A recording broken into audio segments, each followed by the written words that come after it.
The hospital hummed with its usual symphony of sounds. The rhythmic beeping of monitors, the distant clatter of carts, and the low murmurs of conversations in sterile corridors. Nurse Margaret Sullivan, a tall woman in her late 40s with sharp features and a demeanor to match, strode through the ward, clipboard in hand. Her white uniform was immaculate, her hair tied back in a severe bun, and her lips pressed into a permanent thin line. Margaret was known for her efficiency, but also her coldness, a nurse who performed her duties but rarely offered a smile or kind word. As she passed room 304, she briefly glanced at the name on the chart, Evelyn Jones. She didn't stop to greet the new patient, leaving that task to someone else. Margaret wasn't one for pleasantries, especially with patients who came in expecting more than just medical care. The door to room 304 opened, and Evelyn Jones was wheeled in by an orderly. Evelyn, a black woman in her mid-60s, wore a calm expression despite the oxygen mask on her face and the faint tremble in her hands. Her salt and pepper hair was neatly braided, and her eyes, though tired, held a quiet dignity. "Welcome, Mrs. Jones," said the orderly with a polite nod before leaving. Evelyn scanned the room, taking in the sterile walls and the faint antiseptic smell. The nurse bustled in. Margaret. Margaret stood stiffly by the bedside, her gaze briefly flicking over Evelyn before settling on the clipboard in her hand. "I'm Nurse Sullivan," she said curtly. "You're here for observation due to respiratory complications. If you need anything, use the call button." Evelyn nodded. "Thank you, Nurse Sullivan." Margaret didn't acknowledge the gratitude. She simply turned on her heel and left, leaving Evelyn alone in the room. It was late afternoon when Evelyn pressed the call button for the first time. Margaret arrived a few moments later, her face neutral. "My oxygen mask, it's slipping," Evelyn said, her voice soft but steady. Margaret adjusted the mask with swift, mechanical movements, avoiding Evelyn's gaze. "Better?" Margaret asked, her tone clipped. "Yes, thank you," Evelyn replied, her eyes lingering on Margaret. "You don't seem like someone who enjoys conversation." Margaret paused, her hands hovering for a moment before she straightened up. "I prefer to focus on the task at hand," she said before leaving the room. As the door clicked shut, Evelyn exhaled slowly, her eyes narrowing slightly. The silence of Evelyn's room was soon broken by the arrival of her family. Her daughter Lisa, a vibrant woman in her 30s, entered first, carrying a bouquet of flowers. Behind her was Caleb, Evelyn's teenage grandson, with headphones dangling around his neck, and Miriam, Evelyn's younger sister, who held a bag of homemade food. "Mom," Lisa said brightly, placing the flowers on the bedside table. Evelyn's face lit up.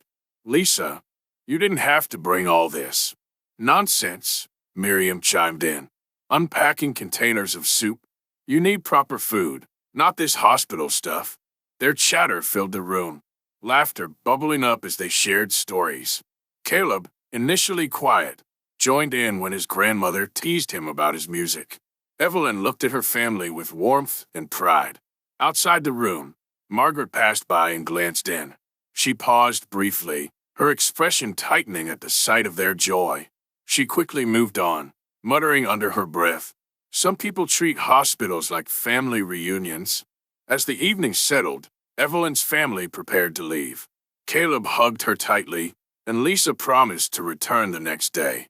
Once the room was quiet again, Evelyn leaned back against her pillows, her thoughts drifting to the nurse. Margaret's curt demeanor didn't bother her as much as the fleeting looks she'd caught, glances filled with something that looked like disdain. Evelyn had faced such looks before, in places where her presence wasn't welcomed. When Margaret entered to check on her vitals, Evelyn watched her silently for a moment. Finally, she spoke. "You don't like me, do you?" Evelyn asked softly. Margaret froze for a fraction of a second before continuing her task. "I treat all my patients the same," she replied flatly. Evelyn smiled faintly. "That doesn't answer my question." Margaret didn't respond. She simply finished her work and left the room, the sound of the door shutting echoing in Evelyn's ears. Alone again, Evelyn looked out the window at the darkening sky and whispered to herself, "Hate is a heavy burden to carry, Nurse Sullivan. The morning sunlight streamed through the thin hospital curtains. Evelyn pressed the call button. Margaret entered briskly, clipboard in hand. Yes? Margaret said without looking at her. Could I trouble you for a glass of water? Evelyn asked politely. Margaret sighed audibly, turning on her heel without a word. A few minutes later, she returned with a small plastic cup. She set it on Evelyn's bedside table without meeting her eyes. Thank you, Evelyn said, lifting the cup and sipping slowly. She winced slightly at the lukewarm temperature, but didn't comment. Margaret began to leave, but Evelyn spoke up again. Nurse Sullivan, is there a reason you always seem so rushed around me? Margaret turned sharply. I treat all patients the same, she said curtly. Evelyn tilted her head, her calm demeanor unwavering. Then I feel sorry for all your patients. Margaret's face tightened, but she left without another word. Evelyn watched her go, a faint sadness in her eyes. In the staff break room, Margaret sat with a cup of coffee, venting to Jane, a younger nurse who had just started her shift. She's so entitled, Margaret muttered, referring to Evelyn. Thinks the world owes her something just because she asks politely. Jane raised an eyebrow. She seems pretty nice to me. What's the problem? Margaret waved a dismissive hand. Patients like her, they always expect more. Always playing the victim. Jane stared at her for a moment. Margaret, are you even hearing yourself? That's not professional. Margaret stiffened, her expression darkening. I'm just saying what everyone's thinking. Jane didn't respond immediately. Instead, she stood up, her voice quieter but firm. Maybe you should spend more time listening to her and less time judging. Margaret scoffed as Jane left the room, but her words lingered. Later that day, Evelyn was sitting quietly by the window in her room when the door to the room next to hers was left ajar. Margaret's sharp voice carried through the corridor as she addressed another patient. That's not how it works here, Margaret snapped. If you want special treatment, maybe you should have thought of that before coming to the hospital. Evelyn leaned back in her chair, her eyes narrowing. A few minutes later, when Margaret entered her room for the routine checkup, Evelyn was ready. Nurse Sullivan, Evelyn began, her voice even. Do you hate everyone, or just me? Margaret's hand froze mid-motion. Excuse me? I heard how you spoke to that patient next door. I've seen how you look at me, Evelyn said calmly. I just wonder if it's something personal. Margaret's lips pressed into a thin line. I don't have time for this, she said, quickly finishing her task and leaving. Evelyn watched her go, shaking her head. Hate is a heavy load to carry, Nurse Sullivan, she murmured to the empty room. The next morning, Nurse Grace, a younger and more compassionate nurse, came to check on Evelyn. The two quickly struck up a conversation. Evelyn shared stories of her youth, her voice light but firm. Back in the 60s, I marched in protests, even got arrested a few times. It wasn't easy, but it was necessary. We had to fight for our place in this world.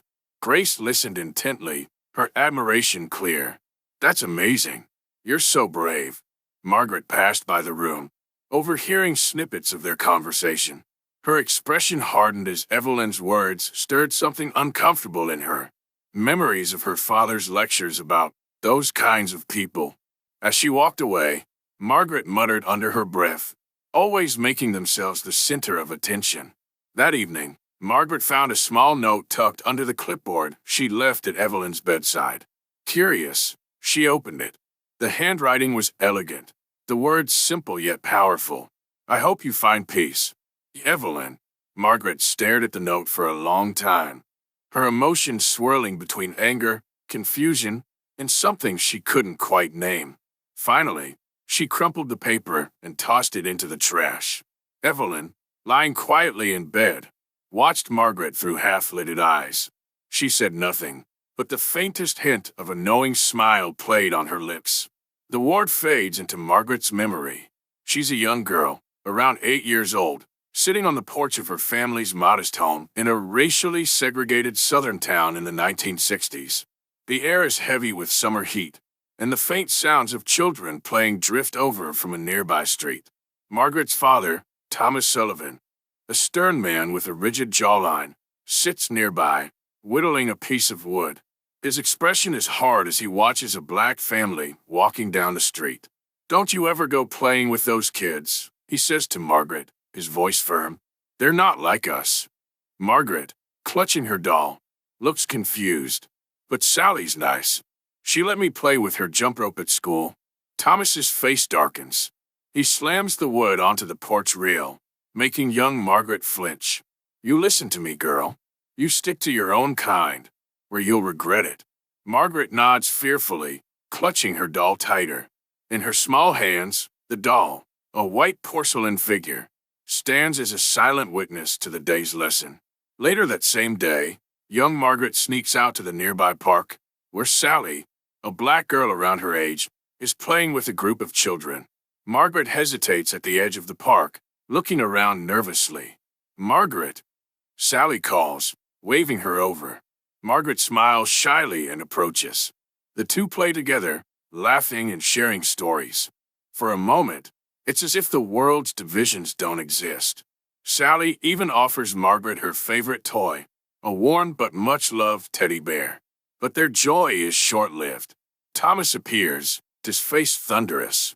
He grabs Margaret by the arm and drags her away, ignoring Sally's startled protests. At home, Thomas punishes Margaret, grounding her and making her sit silently at the dinner table. "You'll thank me one day," he says, his voice cold. "They'll only bring you trouble." Young Margaret stares at her plate, her heart heavy with confusion and fear. Back in the present, Margaret sits alone in the hospital break room, nursing a cup of coffee. Her thoughts drift to another painful memory, the end of her marriage. The scene shifts to her modest home several years ago. Margaret and her husband, Andrew, are arguing in the kitchen. He's packing his suitcase, his frustration palpable. "You don't let anyone in, Margaret," Andrew says, his voice rising. "Not me, not our son.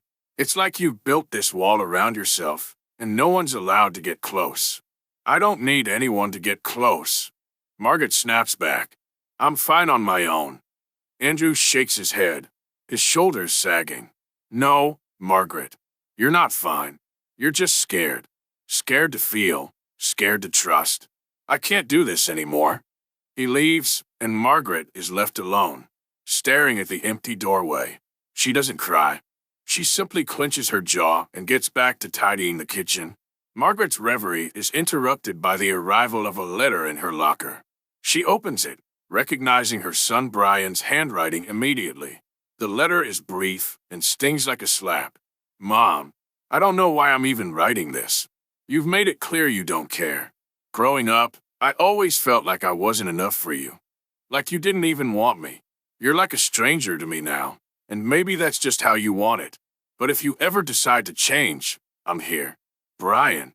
Margaret rereads the letter several times, her expression unreadable. Finally, she folds it and tucks it back into her pocket. Her hands tremble slightly, but she quickly busies herself with checking patient charts. That evening, Margaret walks past Evelyn's room and notices something. Evelyn is sitting up in bed, speaking softly to her grandson Caleb, who has returned for a visit. Caleb is laughing, his face lighting up with youthful joy. Evelyn's expression is warm and loving, her hand resting lightly on Caleb's arm as she tells him a story. The sight is so tender, so full of connection, that Margaret feels a sharp pang in her chest. For a brief moment, she imagines herself in Evelyn's place, sharing a similar moment with Brian. But the image fades quickly, replaced by the memory of her son's letter. Margaret turns and walks away, her pace brisk and her jaw set. But that night, as she lies awake in her small apartment, Evelyn's smile lingers in her mind, unsettling her in ways she doesn't yet understand. The hospital ward was unusually quiet that night, with most patients asleep or resting. Margaret was at her station, reviewing charts with mechanical precision, her mind occupied by the lingering sting of her son's letter. Her focus was broken by a frantic beeping from room 304, Evelyn's room. Margaret rushed in to find Evelyn struggling to breathe, her oxygen mask askew and her hands clutching at her chest. Margaret's training took over. She adjusted the mask, checked the oxygen flow, and called for assistance. all while monitoring Evelyn's vitals. Evelyn's eyes locked onto Margaret's, wide with fear but also trust. Margaret murmured reassurances, her voice uncharacteristically soft. "I've got you, Mrs. Jones. Just keep breathing. Slowly now." As the crisis passed and Evelyn's breathing stabilized, Margaret remained at her bedside, her hand resting lightly on Evelyn's arm. It was the first time Margaret had lingered, the first time she had touched a patient with something other than professional detachment. "Thank you," Evelyn whispered, her voice hoarse but sincere. Margaret nodded stiffly, then quickly stood and left the room. But as she walked down the hallway, her hand still tingled from the brief connection, and she couldn't shake the sound of Evelyn's gratitude from her mind. The next morning, Margaret was at her station when Grace, the younger nurse, approached her. Grace had a warmth about her that patients and staff alike found comforting, and her bright eyes sparkled with curiosity as she spoke. "I heard about what happened with Mrs. Jones last night," Grace said, leaning on the counter. "She told me you stayed with her until she was okay." Margaret frowned, not liking the attention. "It's my job, Grace. Nothing more." Grace tilted her head, unconvinced. "You don't usually stick around like that. What changed?" "Nothing changed," Margaret snapped, her voice sharper than intended. She looked back down at her clipboard, trying to appear busy. But Grace didn't leave. "You know, she really appreciates you. She said you made her feel safe." Margaret's hand hesitated mid-note. The word struck her, though she didn't understand why. She waved Grace away, mumbling, "Get back to your rounds." Grace left, but her words lingered. Margaret found herself glancing toward room 304 more than once during her shift. That afternoon, Margaret entered Evelyn's room to check her vitals. Evelyn was sitting upright, a stack of old photographs on the tray table before her. She looked up and smiled, a genuine, warm smile that caught Margaret off guard. "Ah, Nurse Sullivan," Evelyn said. "Come look at these." Margaret hesitated, but something about Evelyn's tone softened her defenses. She stepped closer, peering at the photographs. They showed a younger Evelyn, standing proudly in a crowd of marchers, holding a sign that read "Equality for All." Another photo showed her standing on the steps of a courthouse, her head held high despite the bruises on her face. "These were from the protests back in the 60s, Evelyn said, her voice filled with both pride and pain. "We marched, we sang, we fought. Some of us paid dearly for it, but we knew it was worth it." Margaret's throat tightened. "You were part of all that?" Evelyn nodded. "I didn't have a choice. Hate was everywhere, suffocating us. You either fought against it or let it swallow you whole." Margaret stared at the photos, unable to speak. The strength in Evelyn's eyes, even in black and white, was undeniable. Finally, she cleared her throat. "You were brave." Evelyn's smile grew softer. "We were just tired of being afraid." Margaret left the room, her thoughts in turmoil. She walked briskly down the hallway, her chest tight. Evelyn's words replayed in her mind. Hate was everywhere, suffocating us. She found herself in the staff break room, gripping the edge of the counter. Her father's voice echoed in her head, harsh and unyielding. "They're not like us." For years, she'd clung to those lessons, never questioning them, never confronting the discomfort they stirred deep inside. But now, Evelyn's calm strength and humanity were forcing her to see something she hadn't wanted to acknowledge. The walls she'd built around herself were crumbling, and it terrified her. That evening, as Margaret made her final rounds, she paused outside Evelyn's room. Evelyn was asleep, her face peaceful. Margaret's gaze lingered on the photograph of Evelyn marching, now placed on the bedside table. Quietly, Margaret retrieved an extra blanket from the supply cart and stepped inside. She unfolded it gently, draping it over Evelyn's frail body. Evelyn stirred slightly but didn't wake. Margaret stood there for a moment, her expression unreadable. Then, almost hesitantly, she whispered, "Good night, Mrs. Jones." She turned and left, her heart heavier yet somehow lighter. For the first time in years, she felt the faint stirrings of something she couldn't quite name, compassion. Margaret entered room 304 for Evelyn's morning checkup, her mood sour. The night had been restless, and her thoughts churned with unease. Evelyn greeted her with a smile, as always. "Good morning, Nurse Sullivan," Evelyn said warmly. Margaret nodded curtly, avoiding eye contact. She adjusted Evelyn's foredrip, her movements sharper than usual. "How are you feeling today?" Margaret asked, the question more obligatory than genuine. "A little better, thank you," Evelyn replied, studying Margaret's face. "Though, you seem tired. Long night?" Margaret stiffened. "I'm fine," she replied brusquely. Evelyn tilted her head, her calm gaze unnerving Margaret. "You know, sometimes it helps to talk about what's bothering you." Margaret's hand paused over the force-stand. She turned sharply to Evelyn.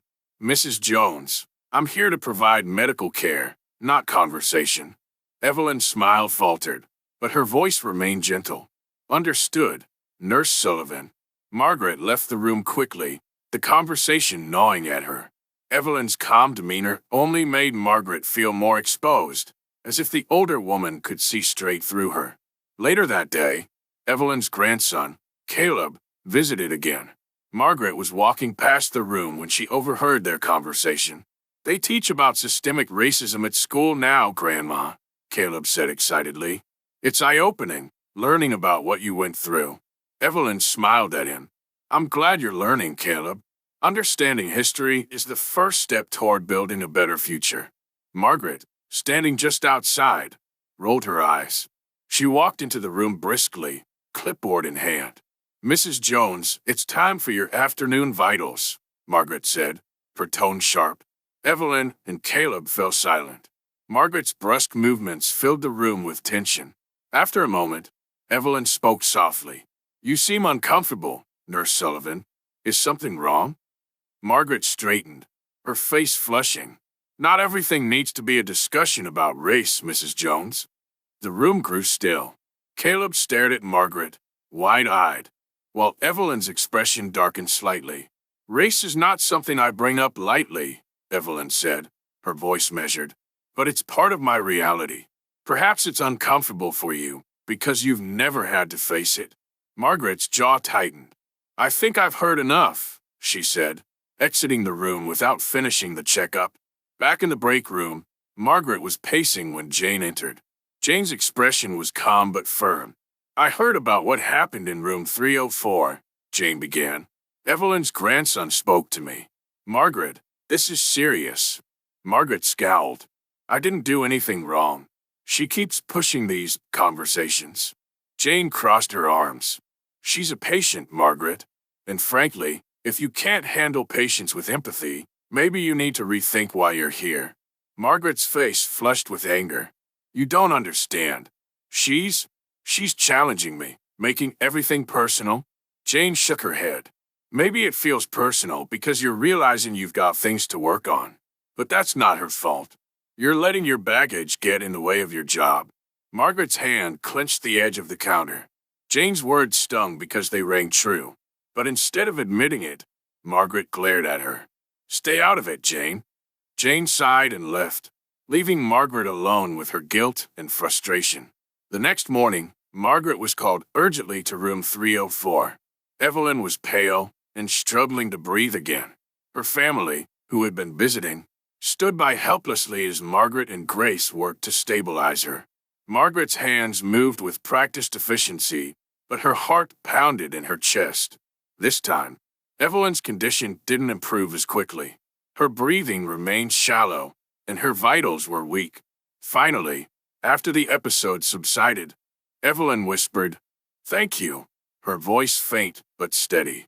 Margaret stayed by her side longer than necessary, her professional facade cracking. Evelyn's frailty tugged at something deep within her, something she couldn't name but couldn't ignore. That night, Margaret sat in her small apartment, staring at Evelyn's photograph, the one of her holding the protest sign. It had been left on the bedside table, but Margaret had taken a closer look when cleaning up. The strength in Evelyn's eyes haunted her. Margaret thought of her father's words, the ones that had shaped her worldview for so long. "They'll only bring you trouble." But Evelyn hadn't brought trouble.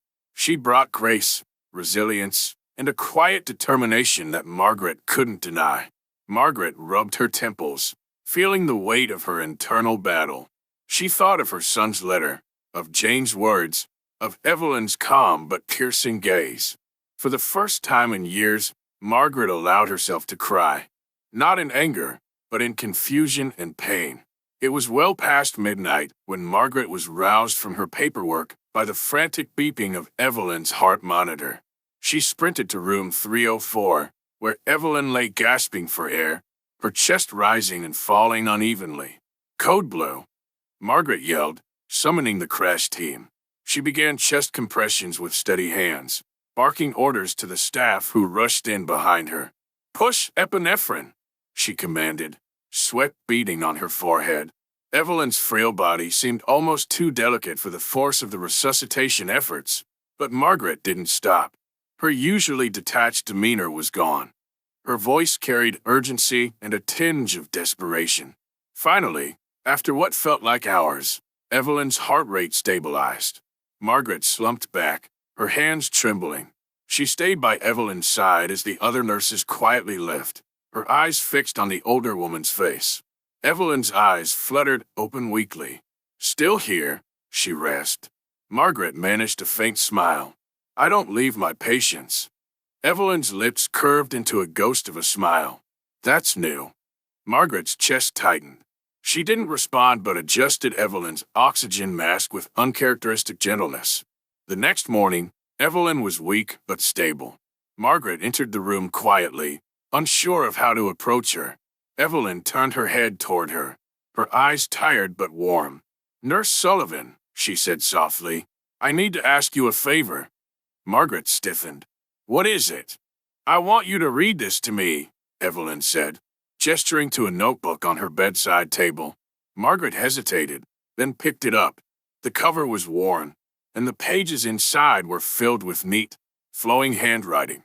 "It's a poem I wrote," Evelyn explained, "a long time ago. I'd like to hear it again." Margaret cleared her throat, feeling oddly self-conscious. She began to read aloud. "When hate is taught, it buries deep, the seed in hearts where shadows creep. But love can grow, though roots may ache. The choice is ours, to heal or break." Margaret's voice faltered as she finished. She closed the notebook and placed it back on the table, her throat tight. Evelyn watched her with a knowing look. "Sometimes we carry things we don't even realize are weighing us down," she said. Margaret nodded stiffly, her eyes lingering on the notebook. "I'll check on you later," she said, leaving quickly before her emotions could betray her. That evening, Margaret sat alone in the hospital chapel, the poem echoing in her mind. The small space was dimly lit, the soft glow of candles casting flickering shadows on the walls. Margaret stared at the altar, her hands clenched in her lap. Memories of her father surged forward. The stern lectures, the punishments, the hateful words. For so long, she'd accepted his teachings as truth, building her life around the walls he'd constructed. But Evelyn's words, her resilience, her humanity, they had begun dismantling those walls brick by brick. "I don't know how to change," Margaret whispered into the empty chapel. Her voice cracked, and she buried her face in her hands. After a long silence, she stood and left the chapel, her shoulders heavy but her heart beginning to stir with something unfamiliar. Hope. The next day, Margaret brought Evelyn her morning medications. This time, she lingered by the bedside. I wanted to say something," Margaret began, her voice unsteady. Evelyn looked at her curiously. Margaret's hands fidgeted with the edge of the tray. "I haven't treated you the way you deserve. I've been unfair." Evelyn's face softened, and she nodded slowly. "I know," she said simply. Margaret blinked, surprised. "You knew?" "Of course," Evelyn replied. "But I also know people don't change overnight. It takes time, and it takes willingness." Margaret nodded, swallowing hard. "I'm trying," she said quietly. "That's all anyone can do," Evelyn said with a gentle smile. That evening, Margaret walked past Evelyn's room and paused at the door. Evelyn was speaking with her family, her voice steady despite her frailty. "I'm not afraid," Evelyn was saying to her daughter Lisa. I've lived a full life, and I've fought for the things that mattered. If my time is near, I'm ready. Lisa sniffled, wiping tears from her eyes. We're not ready, Mama. Evelyn reached out and took her daughter's hand. Strength isn't about not being scared. It's about doing what you need to do anyway. Margaret's breath caught in her throat. She slipped away quietly, her heart heavy but touched by Evelyn's courage. Margaret sat at her small kitchen table late at night, her apartment silent except for the faint hum of the refrigerator. In front of her lay a blank sheet of paper and a pen.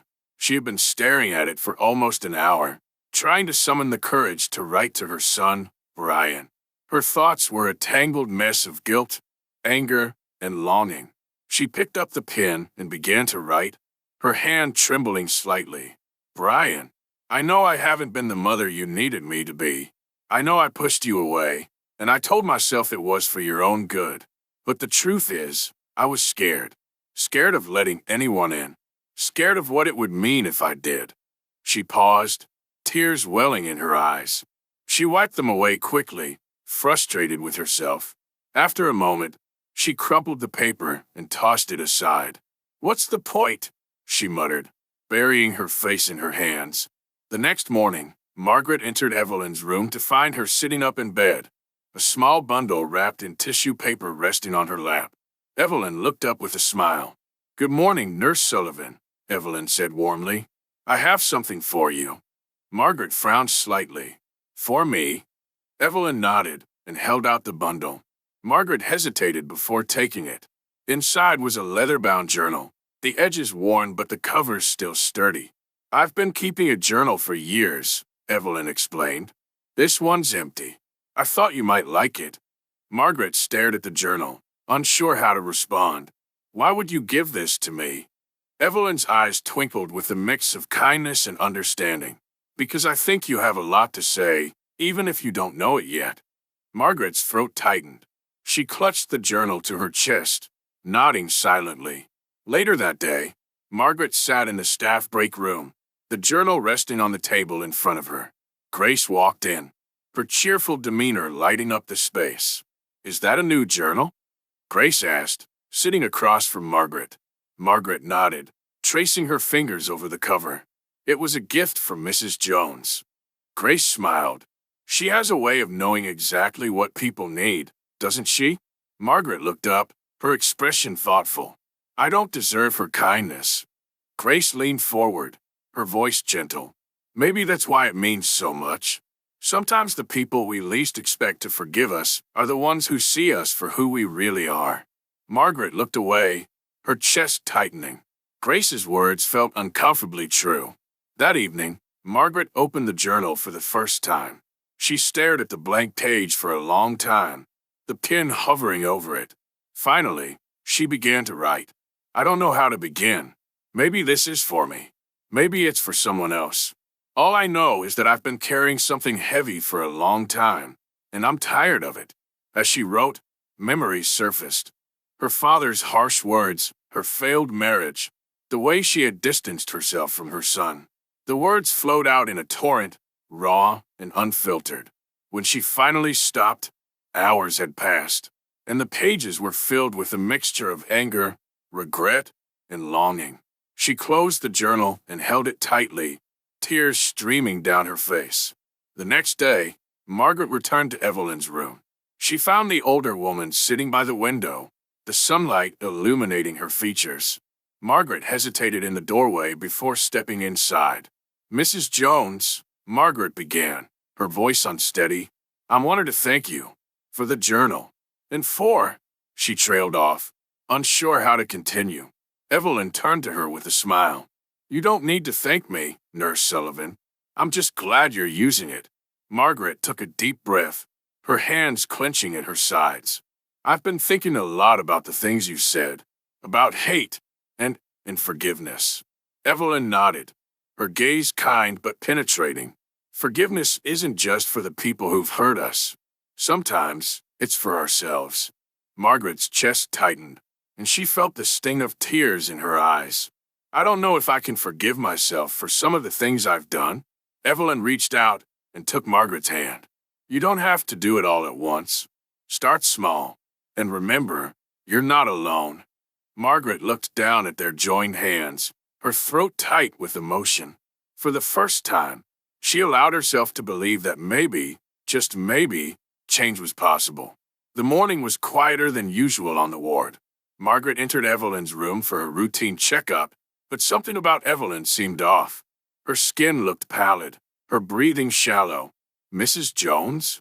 Margaret's voice carried a rare softness as she approached the bed. Evelyn's eyes opened slowly, a faint smile flickering across her face. "Good morning, Nurse Sullivan," she murmured, her voice weak. Margaret's chest tightened. She adjusted the oxygen mask, her fingers trembling slightly. As she checked Evelyn's vitals, the numbers on the monitor confirmed what she already suspected. Evelyn was deteriorating. "You're not feeling well today," Margaret said, her voice more a statement than a question. Evelyn chuckled faintly. "I've had better days, but I'm still here, aren't I?" Margaret swallowed hard. She stayed a little longer than usual, sitting by Evelyn's side and watching her rest. Later that day, Margaret returned to Evelyn's room with a chair in hand. She placed it beside the bed and sat down, her posture stiff but determined. "Mrs. Jones," she began hesitantly, her hands clasped tightly in her lap. Evelyn opened her eyes and turned her head toward Margaret. "You look like you have something important to say," she said, her voice gentle. Margaret nodded, struggling to find the right words. "I've been thinking a lot about how I've treated you, about the things I've held on to for so long." She paused, her voice trembling. "And I need to apologize, not just for how I've treated you, but for the way I've been, closed off, judgmental. It wasn't fair to you. It wasn't fair to anyone." Evelyn's eyes softened, and she reached out, placing her hand over Margaret's. "Thank you for saying that, Nurse Sullivan. It takes courage to admit when we've been wrong." Margaret looked down at their hands, her throat tightening. "I've carried so much anger, Mrs. Jones, and I think some of it wasn't even mine to carry." "That's the first step," Evelyn said quietly, recognizing the weight. "The next step is deciding to put it down." That evening, Margaret sat in her apartment, the journal Evelyn had given her open on the table. She wrote furiously, the words spilling out of her as if they had been waiting for years. "Brian, I've spent so many years keeping myself walled off, believing it was the only way to protect myself. But those walls have done nothing but hurt the people I care about. I know I've failed you in so many ways, and I don't know if I can ever make it right. But I want to try. I miss you, and I'm sorry." When she finished, Margaret folded the letter carefully, her hands trembling. She placed it in an envelope, determined to mail it the next morning. She then turned to a fresh page in the journal and began another letter, this one addressed to her younger self. "You didn't deserve the lessons your father taught you. You didn't deserve the fear he instilled in you. But you can choose to unlearn it. You can choose to be better." Evelyn's condition worsened that night. Margaret volunteered to take the night shift, staying by her bedside as Evelyn drifted in and out of sleep. Margaret sat quietly, the hum of the machines filling the room. She looked at Evelyn, so frail yet so peaceful, and felt a pang of guilt for all the time she had wasted keeping herself closed off. Evelyn stirred, her eyes opening slightly. "You're still here," she murmured. Margaret leaned forward. "Of course I'm here. I won't leave you." Evelyn smiled faintly. "You've come a long way, Nurse Sullivan." Margaret chuckled softly, blinking back tears. "I still have a long way to go." Evelyn's hand reached out, and Margaret took it in hers, holding it gently. They stayed like that for a long time, the silence between them filled with unspoken understanding. The next morning, Evelyn's family arrived. Lisa, Caleb, and Miriam surrounded her bed, their presence filling the room with warmth.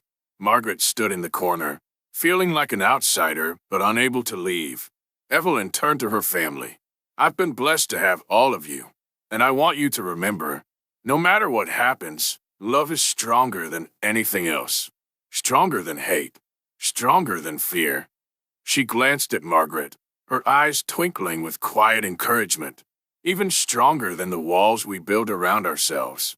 Margaret felt a lump rise in her throat. She stepped forward hesitantly. "Mrs. Jones," she said softly, "I want you to know. You've taught me more than I ever thought possible." Evelyn smiled, her voice barely above a whisper. "And you've learned more than you give yourself credit for." The family embraced Evelyn, and Margaret quietly left the room, her heart full of gratitude and sorrow. The hospital was quiet in the early hours of the morning. The soft glow of the machines in Evelyn's room cast long shadows on the walls. Margaret sat by Evelyn's bedside, her hands folded tightly in her lap. She had stayed through the night, unable to leave Evelyn's side, sensing that the end was near. Evelyn's breathing was shallow but steady. Her family surrounded her, Lisa holding her mother's hand, Caleb sitting close, and Miriam standing quietly at the foot of the bed. Margaret felt like an intruder among the family, but Evelyn had insisted the night before that Margaret stay. "Mama," Lisa whispered, her voice trembling. "It's okay. We're here. You don't have to fight anymore." Evelyn's eyes fluttered open, her gaze moving from her daughter to her grandson, and finally landing on Margaret. She smiled faintly, her lips moving as if to speak. Margaret leaned closer, her voice trembling. "I'm here, Mrs. Jones." Evelyn's voice was barely audible. "Take care of yourself, Margaret. Don't let the past hold you back." Margaret's throat tightened as she nodded, her eyes glistening. A peaceful stillness filled the room as Evelyn exhaled her last breath. Lisa began to cry softly, Caleb clinging to her. Miriam closed her eyes, whispering a quiet prayer. Margaret sat frozen, her hands still resting on Evelyn's.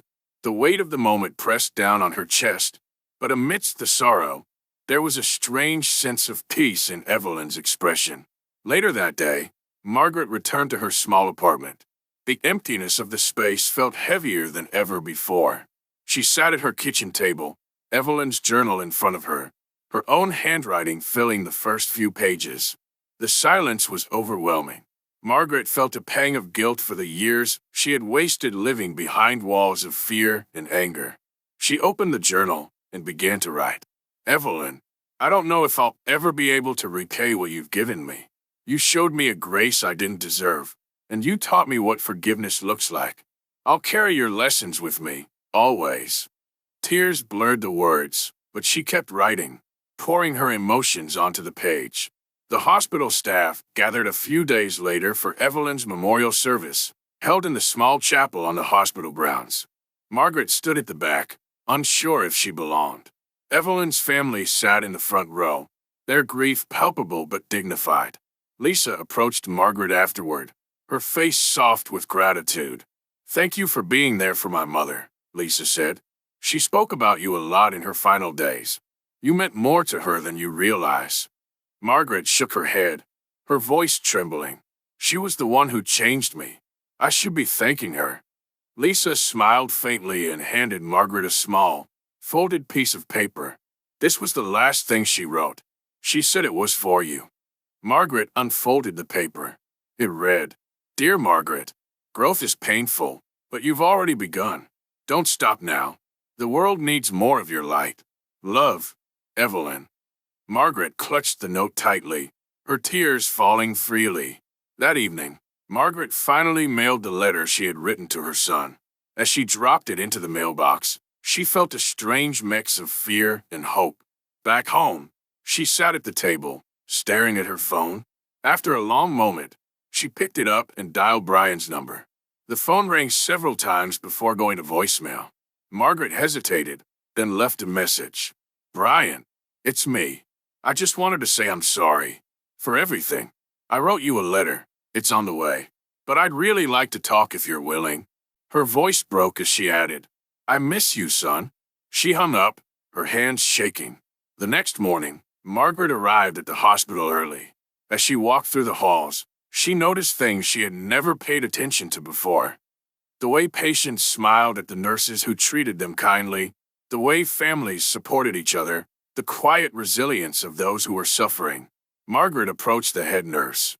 "I'd like to request more time mentoring the younger staff," she said. "I think I have something to offer." The head nurse raised an eyebrow, surprised but pleased. That's wonderful, Margaret. I think you'll be great at it. Margaret spent the rest of the day on her rounds, her demeanor softer and her interactions more thoughtful. When a new patient, an elderly black man, asked for her help adjusting his bed, she smiled and said, "Of course. Let me take care of that for you." For the first time, Margaret felt a sense of connection to her patients, to her colleagues, and to herself.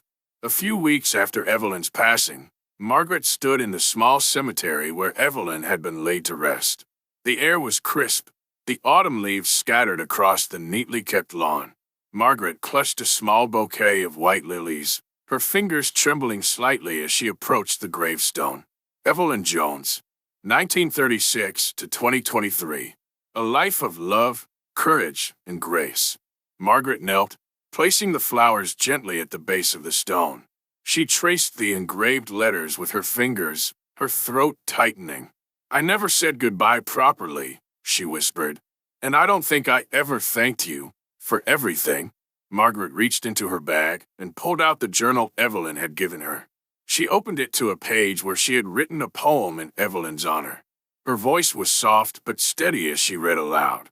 "For every seed of kindness sown, a garden blooms where hate has grown. Though shadows fall, the light will rise. A life of grace that never dies." Tears rolled down her cheeks as she closed the journal. "You changed me, Evelyn. I'll carry your lessons with me for the rest of my life." Margaret stood, wiping her eyes, and walked away with a newfound sense of peace. That evening, Margaret sat in her apartment, staring at her phone. She had sent the letter to Brian weeks ago, but hadn't heard back. Her hope was beginning to wane when her phone buzzed. She picked it up hesitantly, her heart racing. The screen displayed, "Brian Sullivan calling." With trembling hands, she answered, "Hello?" "Hi, Mom." Brian's voice came through, tentative but warm. Margaret's breath caught. "Brian, I didn't think you'd call." "I read your letter," Brian said, "and I listened to your voicemail. I wasn't sure at first, but I think I'd like to talk. Maybe meet up?" Tears welled in Margaret's eyes, and she smiled through them. "I'd like that, more than anything." They spoke for nearly an hour, their conversation awkward at times, but filled with the beginnings of reconciliation. When the call ended, Margaret felt lighter than she had in years. The next day at the hospital, Margaret began her first mentorship session with a group of younger nurses. She stood before them, her posture a little more relaxed, her tone less stern than usual. "Nursing is about more than following procedures and keeping schedules," Margaret began. "It's about connection. Every patient has a story, and it's our job to honor that, even when it's difficult." One of the younger nurses, a timid woman named Clara, raised her hand. "How do you connect with patients who seem closed off or difficult?" Margaret paused, her expression thoughtful. "Start by listening. Even when they don't say much, people are always telling you something. And never let your own biases or frustrations get in the way of compassion. It's a lesson I learned the hard way." The nurses nodded, their faces reflecting admiration and curiosity. For the first time, Margaret felt pride not in her efficiency, but in her ability to guide others. That afternoon, Margaret was assigned to a new patient, Mrs. Harris, an elderly black woman with a quiet demeanor. When Margaret entered the room, Mrs. Harris looked up with wary eyes. "Good afternoon, Mrs. Harris," Margaret said warmly, pulling up a chair beside the bed. "I'm Nurse Sullivan. How are you feeling today?" Mrs. Harris hesitated before replying. "I've been better, I suppose." Margaret smiled gently. "Well, let's see what we can do to make you more comfortable." As she checked Mrs. Harris's vitals, they began to talk. Mrs. Harris mentioned her grandchildren, and Margaret asked questions, genuinely interested. By the end of the visit, Mrs. Harris was smiling faintly. As Margaret left the room, one of the younger nurses remarked, "You have a way with patience, Margaret. I've never seen her smile before." Margaret felt a quiet pride but simply replied, "Sometimes, all it takes is listening." On her day off, Margaret visited a local community center where Evelyn's daughter, Lisa, was organizing a charity event in Evelyn's honor. The event aimed to raise funds for underserved communities and promote education. Margaret hesitated at the entrance, unsure if she belonged. But Lisa spotted her and waved her over with a warm smile. "Margaret, I'm so glad you came," Lisa said, hugging her. Margaret looked around at the lively scene. People laughing, sharing stories, and working together. "Evelyn would be proud of this," she said softly. "She would," Lisa agreed. "And she'd be proud of you too." Margaret spent the afternoon volunteering, handing out flyers and helping organize donations. By the end of the day, she felt a deep sense of fulfillment, as if she was finally honoring Evelyn's legacy in a tangible way.